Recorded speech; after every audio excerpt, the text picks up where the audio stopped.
নবীর উম্মতের দল সময়ের বড় বড় গুরুত্ব, সময়ের কেমন গুরুত্ব বলেন।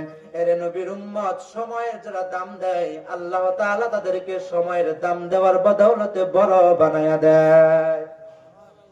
একই স্কুলে লেখাপড়া করেছে দুইজন ছাত্র, একজন বড় বিসিএস ক্যাডার হয়ে গেছে আর একজন সাধারণ রয়ে গেছে, এরকম কি নাই?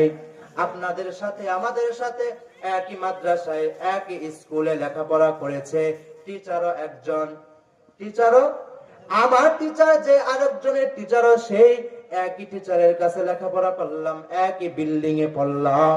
একজন বড় হয়ে গেল, সমাজের সম্মানিত হয়ে গেল, আর একজন সাধারণই রয়ে গেল।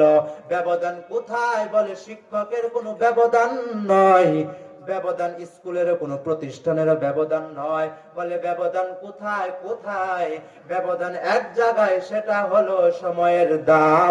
একজন সময়ের গুরুত্ব দিয়েছে, সময় তাকে বড় বড় বড় বানিয়ে দিয়েছে, অপরজন সময়ের সাথে অবহেলিত করেছে, সময়ের সাথে অসৎ আচরণ করেছে, সময় তাকে ছোট বানিয়ে দিয়েছে।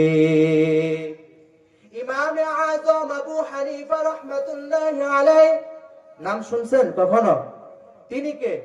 আমাদের মাযহাবের ইমাম। লাকাদ জানাল বিলাদা ওয়া মান আলাইহা ইমাম।